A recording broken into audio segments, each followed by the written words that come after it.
Oi, gente, sejam bem-vindos. Esse é meu primeiro vídeo. Meu nome é Juliana Albuquerque, eu sou vegana, eu sou esteticista, eu dou aula de yoga, eu faço muita coisa. E nessa minha trajetória eu vejo que as pessoas elas se interessam muito por eu ter uma rotina diferente do comum. E aí a ideia de começar a gravar vídeos.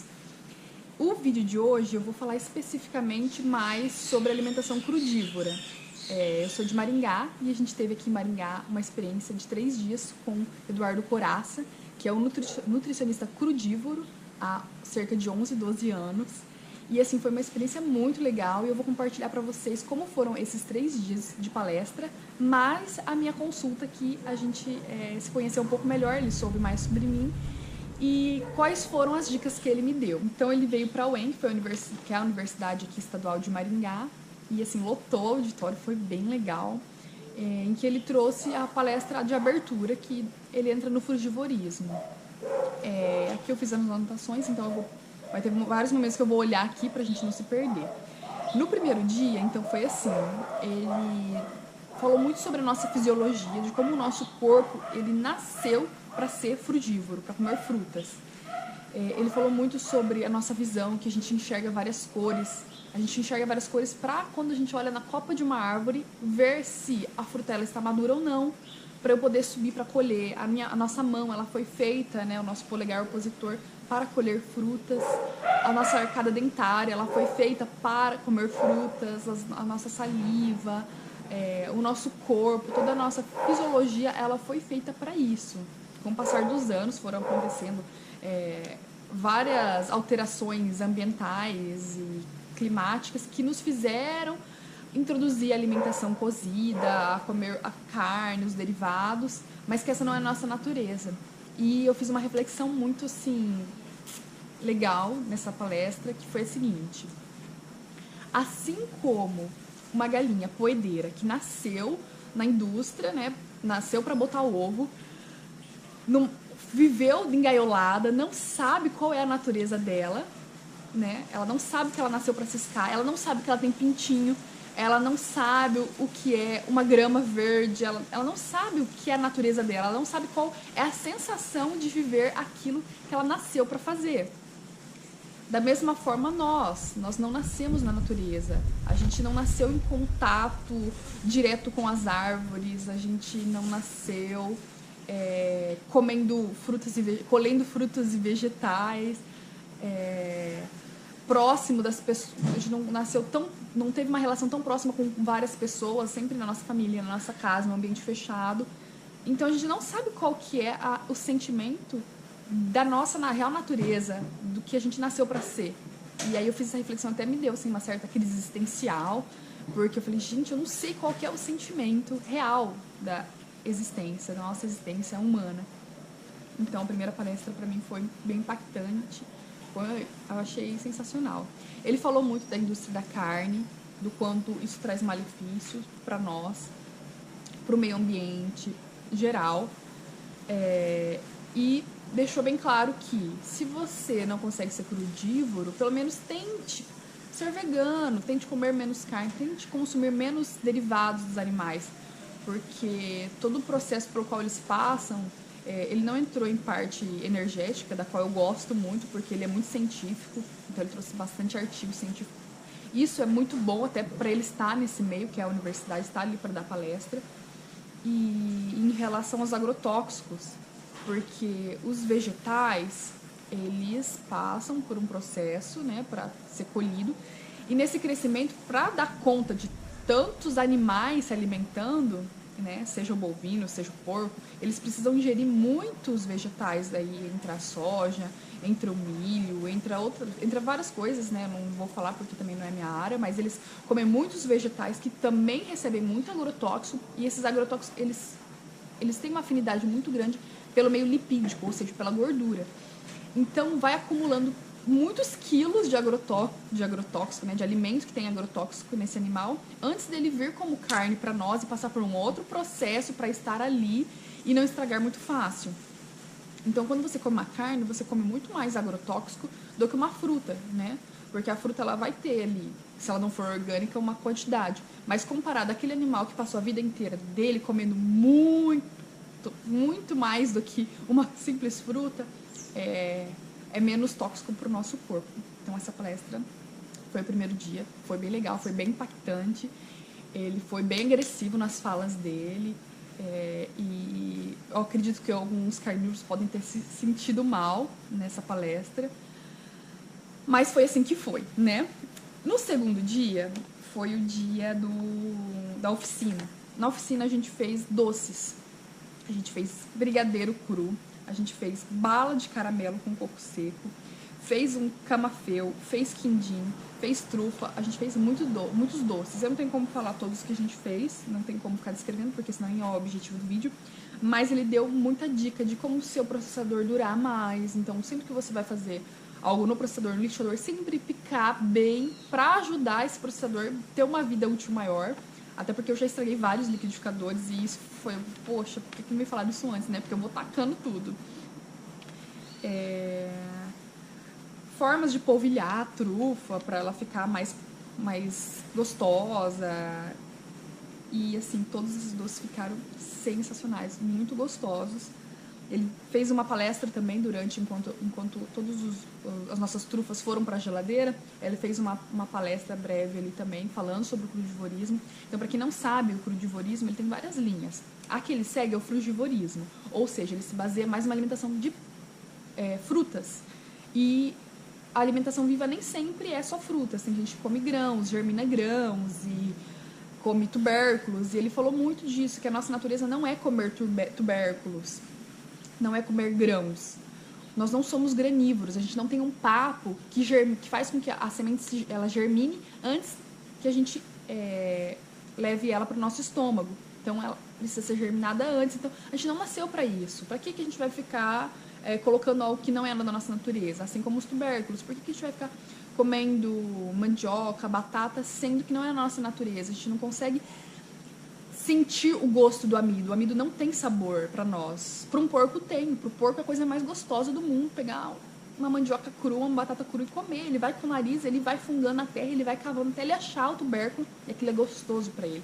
Para a gente não é. A gente precisa temperar. A gente precisa colocar muitas coisas para aquilo ter sabor. Para aquilo, né, ser paliativo para nós. E então a linha que ele segue é mais das frutas. Entra sim vegetais, mas entra mais folhas, entra algumas castanhas oleaginosas, entra na verdade todas as castanhas, né? Quando ele falou sobre o jejum, que ficou muito claro para nós é que todas as pessoas, que através, né, das pessoas que já experimentaram o jejum, através da observação de insetos, de animais que têm o hábito de jejuar, é que quando esse tempo, esse descanso fisiológico ele acontece, porque você descansa o seu organismo, você cria um meio para que as suas células, que são programadas para morrer, né? Nossas células ela tem um período de vida e aí ela sofre apoptose, que é a morte celular. Só que de acordo com a nossa alimentação, nosso estilo de vida, com tudo isso que mudou, que não é o natural do qual a gente nasceu para viver, essas células elas acabam vivendo mais, só que de forma desequilibrada. Então pensa numa célula velha vivendo e fazendo as reações químicas dela de forma errada, de forma ruim. Às vezes de mais, às vezes de menos. E quando você dá esse descanso fisiológico, é como se você desse um estalo pro seu corpo. Olha, agora é hora de descansar. Agora todo mundo que precisa descansar pode partir para que as células novas elas venham. Então, o que acontece eu anotei aqui o nome dessa autofagia. Então, a autofagia é esse processo de regeneração. Algumas pessoas chamam de cura, ele não usa esse termo de cura porque ele é muito científico, então ele fala regeneração, não é cura. Então, o nosso corpo ele tem o poder de regeneração, ele tem todo o potencial dele de se regenerar e a gente só precisa dar esse descanso. E a partir desse descanso, você vai ter alguns sintomas, é natural ter sintomas durante o jejum, porque a gente comeu muito errado, e se a pessoa ela passa por um processo de doença, ela vai ter mais ainda dificuldade nos primeiros dias. Só que com o passar dos dias, o seu sentimento no seu corpo, ele vai mudando e ele vai melhorando. E o que mais me atraiu, quando ele falou dos benefícios do jejum, foi o lado do nosso cérebro, do nosso raciocínio, que ele se torna muito mais claro. As sinapses, os neurônios, eles se conversam muito melhor. E a nossa relação com a comida, ela muda, porque os nossos sentidos, eles ficam mais aguçados, porque a gente consegue sentir fome de verdade e não desejo. Muitas vezes, quase sempre, a nossa fome era desejo. E aí, esse jejum, ele trata-se de uma higiene natural. Ele não serve para tratar doença. Olha só, isso foi muito legal, ele pegou muito nisso. O jejum, ele não é para tratar doença, ele serve para restabelecer a saúde. E aí, o que há de doença vai vir a melhora como consequência e não como um objeto de foco do qual a gente está trabalhando.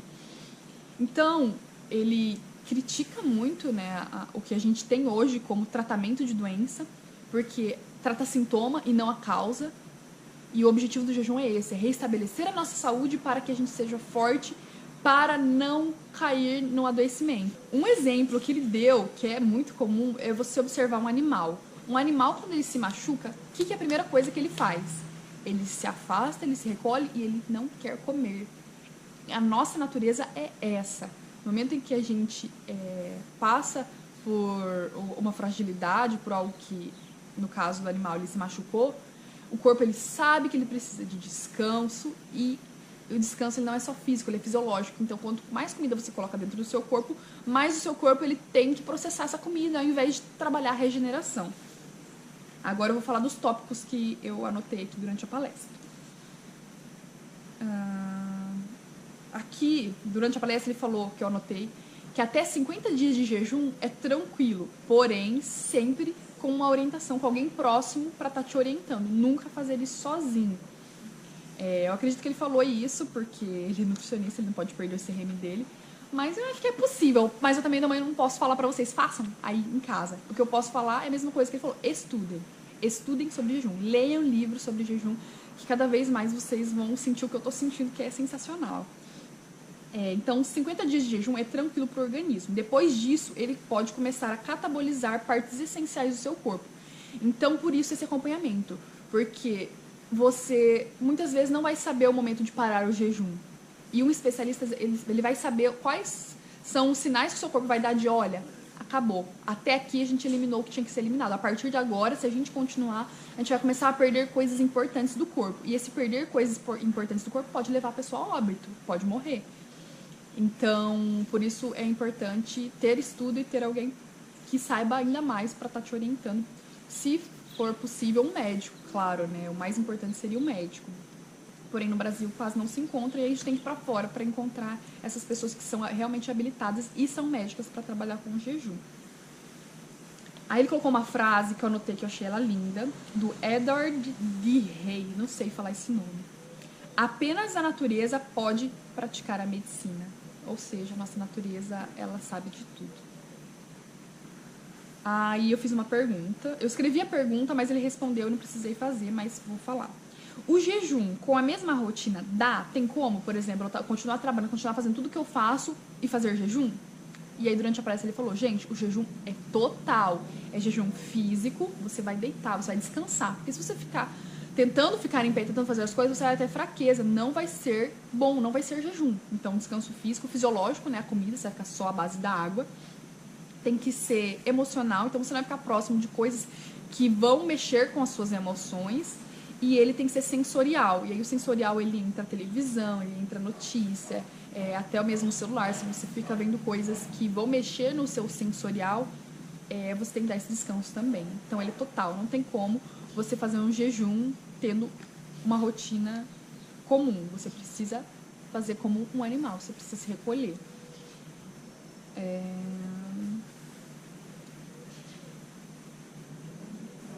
Tá, aí a outra pergunta. Pessoas que se alimentam de forma ruim, né? Que come carne, que come muito alimento processado, industrializado. Existe uma preparação para essa pessoa fazer o jejum? E aí que foi a parte que eu mais gostei. Vou até esticar minha perna aqui para explicar. Foi assim. que ele falou? A nossa natureza, a nossa fome natural é por alimentos saudáveis. É por frutas, é por vegetais. E se a gente não tem fome de frutas e vegetais, é porque o nosso corpo está mandando um sinal. Para de comer que a gente precisa descansar. Eu preciso processar algumas coisas aqui. Porém, quando a gente tem fome de coisas que não são naturais, que daí entram os alimentos processados, fome, né? Na verdade é um desejo. Na verdade, é um vício. A gente está viciado, é uma droga. A fome que a gente sente por uma alimentação ruim, ela foi colocada dentro de nós, a gente se viciou delas. E quando a gente sente fome, e essa fome não é por vegetais, não é por alimentos saudáveis, a gente está no estado de vício. É como uma droga. Então, não tem como falar pra pessoa, faz uma preparação, porque essa pessoa ela vai sentir a necessidade de comer coisas que não são saudáveis. Então, quer começar a fazer o jejum? Às vezes, começar o jejum vai ser melhor do que começar a querer colocar uma alimentação saudável para dentro dessa pessoa. E eu achei incrível isso, porque é muito comum. Vocês devem conhecer pessoas que falam, eu não sei, eu não gosto de comer salada, eu não gosto de comer fruta. A pessoa ela não sente prazer em olhar aquelas coisas lindas, maravilhosas. Eu sinto muito prazer pela alimentação vegetal viva. E aí tá aí a resposta. Ela tá num estado de um vício tão grande que o corpo dela já mostrou que ele não quer comer. E o que é comida para ele é os vegetais, é a alimentação saudável, então ele não quer comer isso porque ele quer descanso. Só que nesse momento, nesse mesmo tempo que ele manda a mensagem que ele quer descanso, existe um vício falando, então come aquilo, come aquilo, come aquilo outro, né? Então essa pessoa, ele falou na palestra que não necessariamente precisa de um preparo. A outra pergunta que eu fiz é como quebrar o jejum. E aí esse como quebrar o jejum, você vai estar com fome de qualquer coisa. O que ele fala que é bom para quebrar jejum são alimentos que tem muita água. Então, melancia, melão. Ele falou para começar com essas frutas. E aí, para finalizar a nossa palestra de jejum, ele falou sobre sobreviver versus prosperar. Tudo que a gente tem, tudo que a medicina oferece hoje para nós é uma forma de sobreviver. O jejum, ele vem com o objetivo de trazer para a gente prosperidade na nossa vida, para que a gente possa viver mais e melhor. Então, o objetivo dessa alimentação, desse jejum, de toda essa base que tem como nome higienista, é de prosperar na nossa saúde e não de sobreviver. Muito bem. Agora vamos pro dia... Deixa eu ver se tem mais alguma coisa que eu anotei aqui.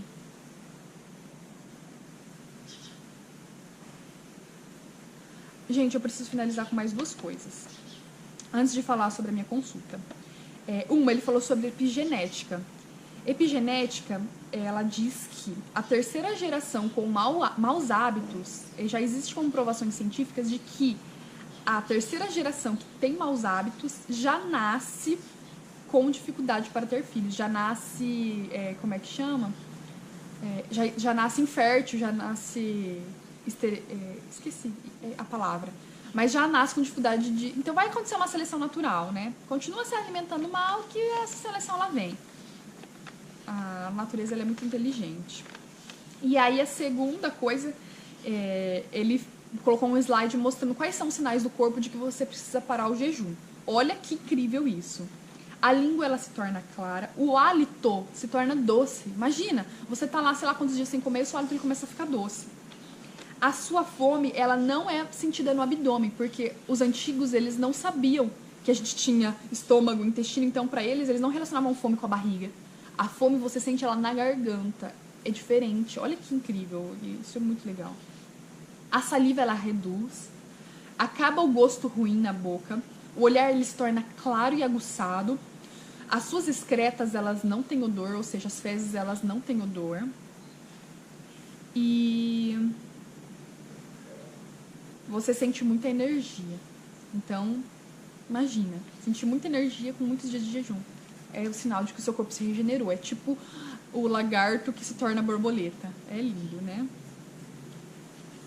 Muito bem, agora eu vou falar como foi a nossa consulta. Para fazer a consulta, eu tive que responder um questionário imenso. bem demorado, inclusive. E aí, a nossa consulta, ela era pra durar 1h30, mas acabou durando 3 horas, porque a gente, sei lá, a gente se animou muito e foi muito legal. Ele me pesou, ele tirou as minhas pregas, a gente conversou demais. E aí eu anotei aqui alguns pontos dos quais eu tinha já escrito antes da consulta, e aí ele me respondeu e eu anotei aqui. Uma das minhas dificuldades quando eu fico nas frutas é que eu sinto muita vontade de comer cozido de vez em quando. Não é sempre, mas eu sinto. E aí eu falei isso pra ele. E aí ele olhando minha alimentação, ele falou: Ju, você tá comendo muitas frutas e poucos vegetais. Que aí entram as folhas, entram esqueci qual que é o nome. Que entra o brócolis, entra a couve-flor. Então, os vegetais que entram ali na alimentação frugívora. Eu falei, realmente, esses alimentos eu não como. Nem sei como que eu colocaria eles. E aí ele me deu algumas receitas para eu estar fazendo. Então, como falta esses vegetais, falta nutrientes. Se falta nutriente, logo eu vou sentir fome e desejo de outras coisas, porque o meu corpo sente que está faltando alguma outra coisa.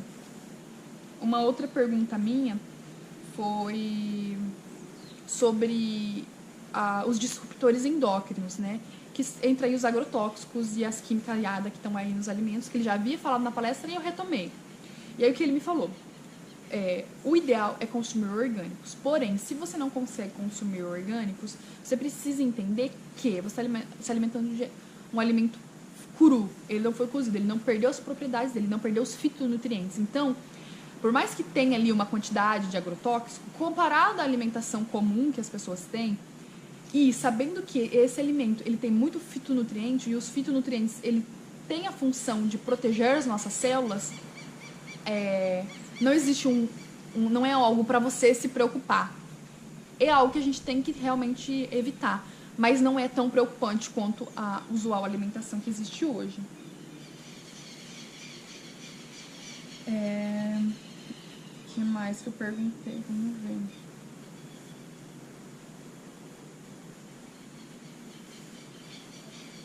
Eu perguntei sobre a B12. A B12 também ele falou em alguma palestra. Durante muito tempo ele ele não tomava, ele não suplementava a B12. A B12, para quem não sabe, é uma vitamina que todos nós temos falta. Todos nós, assim, que eu falo, nós vegetarianos e os que têm a alimentação onívora. Por quê? Porque aí ele demonstra algumas pesquisas. A B12, ela não está em falta só em nós vegetarianos, também nos carnívoros. E aí tem as pesquisas mostrando que 50% dos vegetarianos têm falta de B12 e 40% dos carnívoros. Pô, os carnívoros comem carne, por que eles têm falta de B12? E a B12, ela é suplementada. Os animais que têm B12, eles foram suplementados. E por que essa carência de B12? Ele trouxe 2 pesquisas. Uma com morcegos frugívoros, que estão no seu habitat natural. Eles comem frutas e eles não têm falta de B12. Por que eles não têm falta de B12? Pegam esses morcegos e tiram eles do habitat natural e eles começam a ter falta de B12.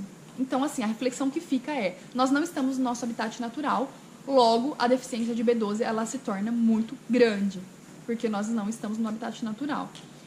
Uma outra pesquisa é com um grupo de pessoas que se alimenta de vegetais, eles plantam, né, as comidas deles, e o esterco é com as fezes desses humanos.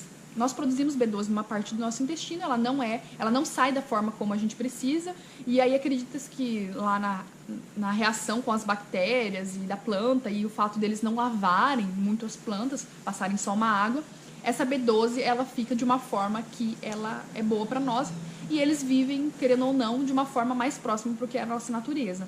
E aí eles não têm falta de B12. Então a reflexão que fica nós não estamos na nossa natureza, nós precisamos suplementar B12. Comprei minha B12, inclusive já chegou. Eu perguntei sobre a expectativa de vida. Qual é a expectativa de vida? E aí ele fala sobre um grupo, esse mesmo grupo que vive, que eles são lá do Japão, agora eu esqueci o nome desse grupo de pessoas que tem essa alimentação mais próximo do 80-10-10, que é 80% carboidratos, né, pensando nas frutas, 10% proteína e 10% gordura.